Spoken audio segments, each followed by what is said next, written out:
And whilst the number of those proportionally in our nation gratefully that have suffered as a result of those conflicts has fallen, the sacrifice and the suffering of each of those individuals who has gone on behalf of the people of Australia to serve their nation has not.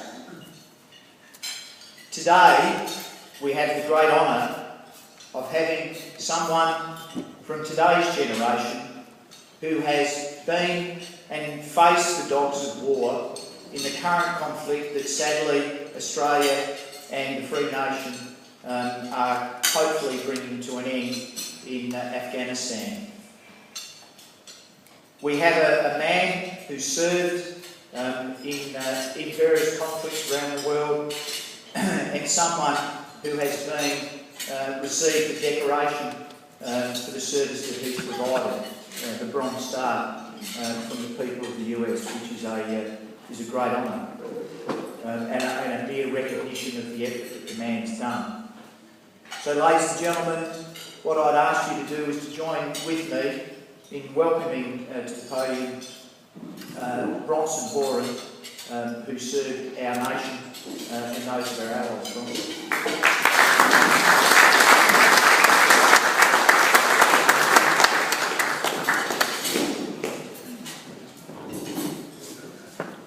First of all, thank you, Mr. President, for having me here. Terrans and other guests, it's a pleasure to stand before you this afternoon. I realize that all of our time is precious, and the fact that you've given me just the opportunity to say good day and hello and lunch with you is well appreciated by myself. I'm here as a representative of a new charity called Soldier On. I spoke to Rotary clubs in Port Lincoln last year and had a very nice response from those folks. But the story that I'm going to tell you, although it ties back to the charity, is a very personal story, and it begins in a very interesting way. I call it the road to redemption or the road to recovery.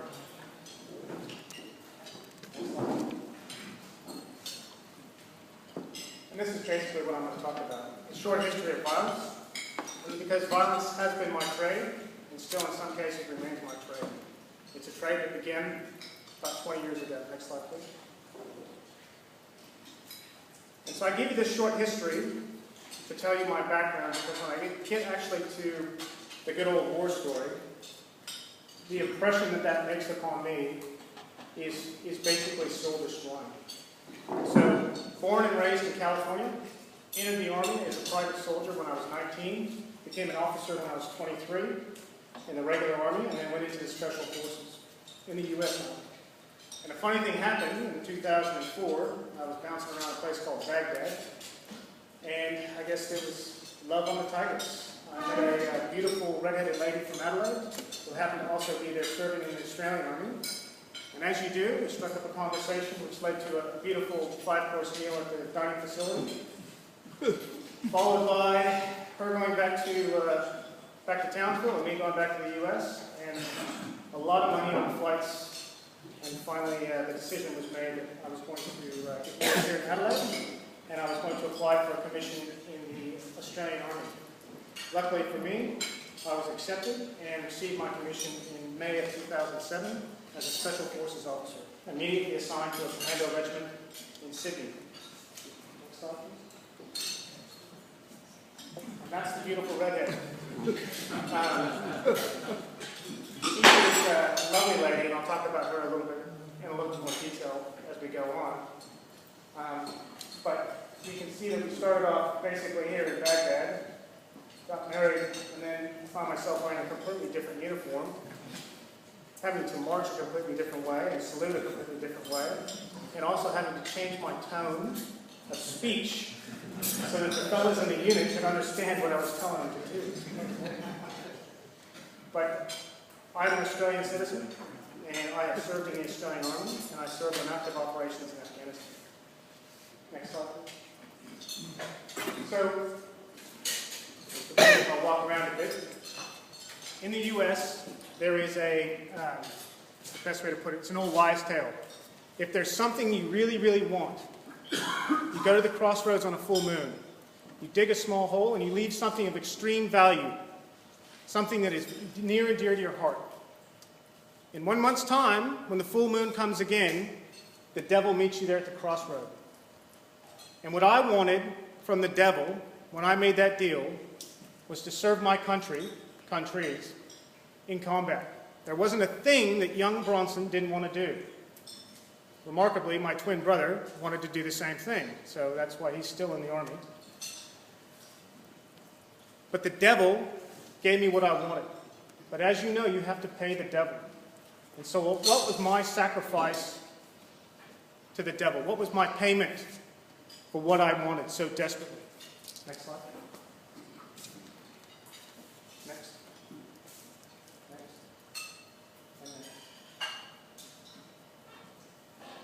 There's 4 roads that lead into that intersection. That first one is anger, and that's what I'm going to talk about next. But unfortunately, it leads to loss, helplessness, and then if you're lucky, you get to redemption or recovery. But quite often, folks like myself stay at anger, loss, and helplessness. We hang out at the RSLs or the local pubs of Australia. We drink ourselves to death. We lose our families because we can't get to redemption. We can never get to recovery because the impact of what happens to you is so severe. Next, please. So this is a bit of a war story. This is how my anger begins. On the 27th of November 2008, I was on a dismounted patrol with 90 of my closest friends in the Mirabad Valley, Uruzgan province, Afghanistan. Myself at that time, I'm 36 years old. I'm basically at the top of my game. I'm a senior or junior field grade officer with lots of experience in combat, from the Philippines to Iraq to Saudi Arabia. I've been just about everywhere and anywhere. But that night, the devil caught up with me. And there was a young man named Lieutenant Michael Fussell. And as we were walking down this unmarked trail, going down into a valley to kill or capture somebody of great value, he stepped on an improvised explosive device. That improvised explosive device was 50 kilos of homemade explosives with an Italian anti-tank mine placed on top. And I dare say that Michael was the distance from myself to Rob up here at the front when that thing went off. First thing I feel and hear is a loud explosion.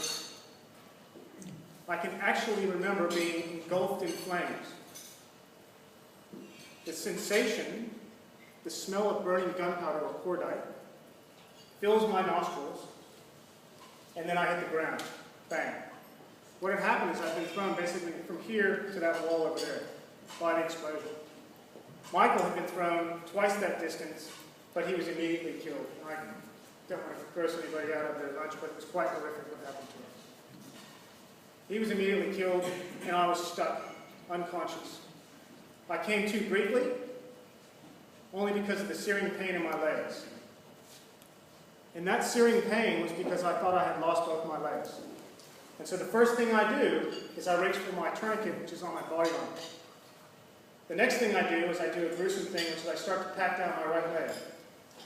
All the way down until I get to my toes. I come back up and I taste my fingers to make sure there's no blood on them. Right leg, good. Let's try the left leg. Do the same thing. Finally, get to my toes, taste my hand, left leg, good. Pass out. Next thing I remember, somebody's yelling my name. Well, actually, it's not my name, it's my call sign. Because we don't use names overseas. And they're saying 8 Alpha, 8 Alpha, 8 Alpha's dead. They all thought I had capped it. They thought I was done. Finally, I come to.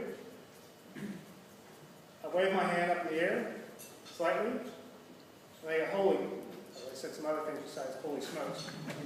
I can't believe he's alive, but minds freeze.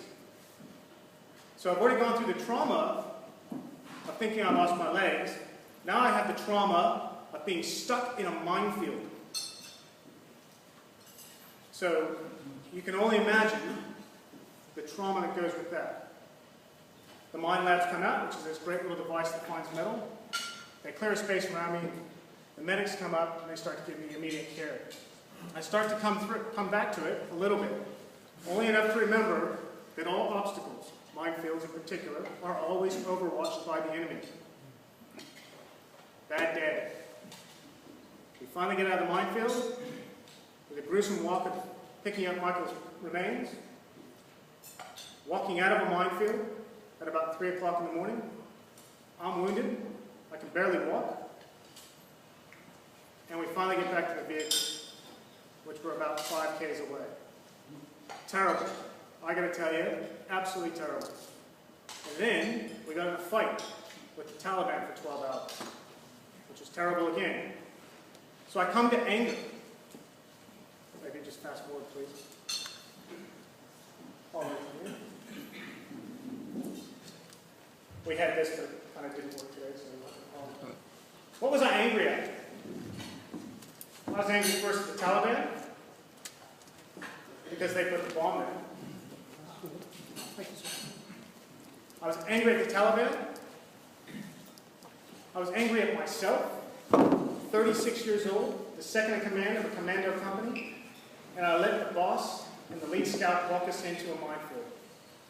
Of course I'm pissed off at myself. It's the stupidest thing I've ever done. And then I'm mad at the system. Because you've got to be mad at somebody, right? And that anger stays with me. It's the first intersection that leads to that. It's the first road that leads to that intersection with the devil. So a couple of weeks later, I finally get medevaced back to Australia. And why is it a couple of weeks later? Well, we don't have enough time to describe that. But in essence, my injuries were, I had broken my neck in 2 places and didn't know it. I had a severe brain injury, so a traumatic brain injury is what they call it, which reduced my sense of taste, smell, and hearing. As a matter of fact, I get my hearing aid in 2 weeks' time, which is a fantastic thing. The right side of my body was paralyzed. I lost my ability to speak coherently. I could not remember common things. So I come here to loss. But what have I lost? I lost who I was. Top of my game, 36 years old, incredibly fit, had a loving wife, 2 beautiful boys. I was being selected to command a commando company the following year. I had made it. I had transitioned appropriately from the U.S. to the Australian Army. That's over. That's gone. It's the only thing I've done since I was 19 years old, was be in the Army. I lost it. And then my wife lost something. She lost the husband that she married. Because now she's got a guy who she has to remind, even to this day, to brush his teeth in the morning. She has to have, I have a secretary, which is a polite word for a carer, who has to remind me, who actually brought me here today, put the lanyard around my neck with the presentation to make sure that I showed up here on time. So they have lost things. My children have lost things. My country has lost things. Because now you poor folks, through taxes and everything else, have to help support them. And now you get to helplessness. And for any grown man, being helpless is something you generally gave up when you were about 7 and you told your daddy you didn't want to kiss women anymore. You wanted to be a man. You wanted to be somebody that was helpful, not helpless. Well now, I can't even, like I said, brush my teeth in the morning without somebody telling me what to do. I cannot be trusted to go to the grocery store to buy some ice cream, because if I go to the grocery store, even to this day, I'll buy a tub of ice cream, I'll see something on sale, maybe 3 packets of lollies, buy those, get a steak because it looks good, and next thing you know, I come home, instead of having a box of ice cream, I've got a trolley full of stuff. True. Daily living is difficult. Decision making, that's a bit funny one for that. Imagine I've got a Platinum American Express card that has $20,000 worth of credit on it. Do you think I always make the right decisions with my credit card? Sometimes I do, and sometimes I don't. And then there's the culture of the wounded. And this is very difficult to explain to folks that haven't been wounded, but it's almost as though you become this professional anomaly to caregivers. You are so interesting because luckily for us in Australia, there's only 249 guys like me. Folks that have been wounded in action. And so you become this almost superhero of the medical fraternity that are taking care of you. And they all mean well. They all mean well. But now, instead of having the persona of being a commando or special forces officer, I'm the professional wounded. So now we've got anger, loss, and helplessness. But how do we get to recovery? How do we get to redemption and recovery? How is that possible? Well, I say that it's possible by early intervention, because it was only a year and a half ago where I actually physically got off the couch and said, I have to do something. I said, move, move, move, move. Whatever you do, do something now. And it just so happened that there were some other compatriots that were thinking the same thing. And so with some help from my friends, I began to do things positively. Next, please. How and why? Because I realized that I needed some help. But I say that we can never get rid of anger. You can't. It's too gruesome. You've seen your friends blown up. You think you lost your legs. All the fillings in your teeth were blown out of your mouth. Those things you're going to experience when you get wounded. But I say that you can hit anger and hopefully go straight to recovery. That's a possibility. And that's why I'm working with Soldier On to do that. So currently we're trying to raise money for the Rehab Hospital for Ward 17 for folks with PTSD. Because if there's 249 guys that have physical injuries like myself, there's probably another 5,000 that have mental health issues. And you've got a battalion of diggers coming back from Afghanistan in a couple of months' time. Back to South Australia. But also it gives life meaning. Without meaning in your life, something to work for and progress, life's well, it's not worth living. I spoke to 2 Vietnam vets Monday in Sydney, and we were doing a story for Anzac Day. And it was remarkable how similar their experiences were. Both of them had been wounded whilst in service in Vietnam. And I looked at them and I said, that fast forward 40 years and that could be me. But I can learn something from those folks. And that's why I say that we have to have anger, because I'll tell you, there were 3 grumpy old men sitting in a pub. No doubt about it. But it's remarkable how they realize you can beat loss and helplessness and get to recovery with some help. Next slide, please. So I'm not out here saying that Soldier On is the best charity to give to, but Soldier On does support the contemporary wounded, such as myself. So we're going to do that here in South Australia. We're going to do that in Brisbane, and we're also going to do it in Western Australia as well as in New South Wales, particularly in Sydney, in support of the Commando Regiment there. RSL is a great charity. Obviously, we like Soldier On, but this up here, it's not an advertisement, although it probably kind of looked like one. But I put this up because I said 18 months ago, I was sitting on my couch. I'd just been given basically 80 points, which is the most points you can get for disability from the DVA in the Army. And all I have to do is sit on my behind and collect a paycheck for the rest of my life. But I got help. I have a support network. My twin brother moved to Australia. My best friend in the 2nd Ranger Battalion moved to Australia. My wife, who is an incredible woman, has supported me. And so in 18 months' time, we've gone from me sitting on the couch crying in my beer to a guy that's actually running commercial activities and enterprises, both here in the UK and in the United States, that actually make money. A remarkable concept for an Army officer is business. I'm used to spending the Commonwealth's dime. Now I'm actually making money, so it's an amazing feeling, it really is. It'll never take the place of being an Army officer and the friendships and the family that I have here. But those type of activities, business and charitable, are very good for me. I thank you very much for your time. I hope I haven't gone too much over. If there's any questions, I'm happy to take them.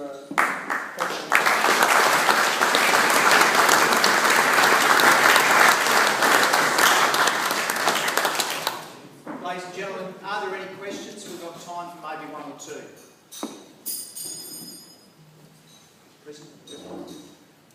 Bronson, that was a wonderful talk. Thank you. I wondered, you've experienced the military in both the United States and in Australia. Is there any, I'm sure there are lots of things in common.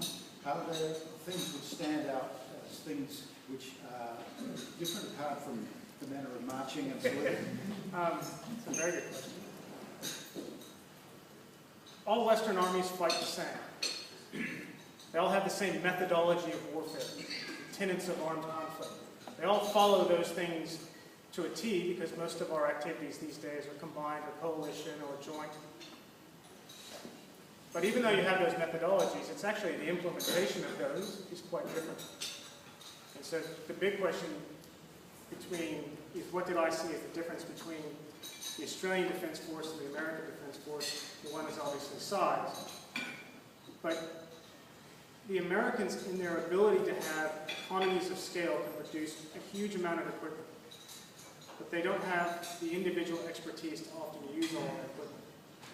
Whilst here in Australia, we have to beg, borrow, and steal. I mean, when I got medevaced out of Afghanistan, it was an American helicopter with an American doctor. I showed up to an American hospital with an American neurosurgeon. And the only Australian that I ever saw was this poor Rafi nurse who showed up and said, hey, I'll take you home. But the quality and the level of individuals that join the Australian Defence Force these days are far and away better than the ones that join the American Army. And I can say that honestly because it's just the young Australian man or woman who joins the Defence Force is just by his or her nature better educated, healthier, less influenced by criminal gangs and organizations, which is a big problem in the U.S. Army. John the Hennett, last question. As a nation, we, in the past, didn't treat our Vietnam vets at all well. And we're starting to claw that back, but I think there's still a long way to go. Do you detect that there's a different approach to people coming back from Iraq and Afghanistan compared to Vietnam? Absolutely. I said I spoke to those two gentlemen that served in Vietnam in Sydney on Monday, and that was actually part of our conversation, was how poorly they were treated as a group. They were treated quite poorly. And how well my group was treated. But then somebody asked a very interesting question. It was, well, what do you believe is going to be, there is that difference in how you're treated, but what do you think is going to stick in your mind? And I said anonymity. Because my neighbors in Hyde Park didn't know that I was in the Army, didn't know that I had been wounded in action, and didn't know my wife is still in the Army. We're anonymous. In Vietnam, the Vietnam vets probably wanted to be anonymous. But I think in our case, we're probably too anonymous. We blend in too well back into modern society. You'll see me tomorrow on Torrance Parade Ground marching, but besides that, it's different. But I am very, very grateful that I don't have to experience the pain and agony that those poor boys did when they came back to Vietnam. And one last one, I'm sorry. Just one very quick one, very inspirational. Some of our members tomorrow will be marching on Anzac Day. Jeff Tate will be amongst them, 90-year-old, I think is there. Could you, when they put that lanyard on you tomorrow, what will you be doing on Anzac Day tomorrow? What's in store for you? What's in store for me? Well, this will be the first Anzac Day I've spent in Adelaide, for one, so there's 4 of us from the Commando Regiment in Sydney, and so we've all decided to go to 4 different dawn services to pick the best one, because they're all from Sydney. So what I'm going to do is, because I'm in Unley, I'm going to go to the War Memorial Park just by the Unley shops. That's where I'm going to start, and then I'm going to beat feet into the city, and that's where I'm going to meet up with my commando mates at I think the Torrance Parade Ground, and then we're going to enter the march from there. But somebody asked me Monday again, what is special about Anzac Day to you? And for me, as an immigrant, which is very unusual being basically a 35 or 34-year-old immigrant to a different army, when I showed up to Sydney, it wasn't my wife who picked me up at the international airport. It was a guy from the commando company. When I had to go get my driver's license, go figure, it was a guy from the commando company.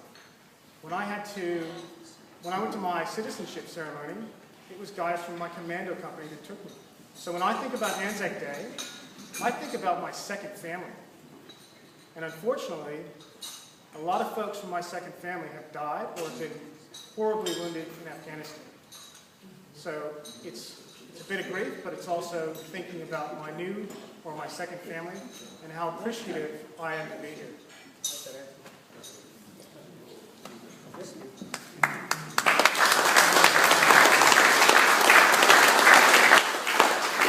President Chris, thanks and guests. Thank you, Bronson, for sharing with us your experiences and reflecting on the loss and the journey that you've been through.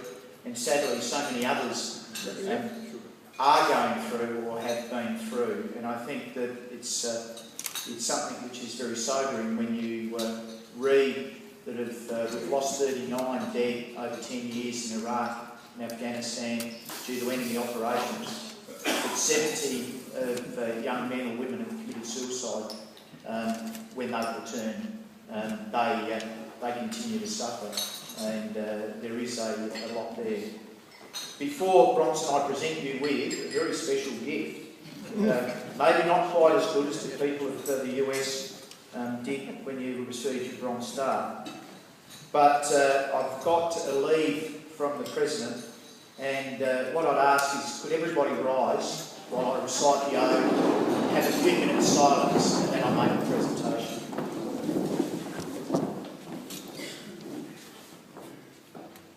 They shall grow not old, as we that are left grow old. Age shall not weary them, nor the years condemn. At the going down of the sun, and in the morning, we will remember them.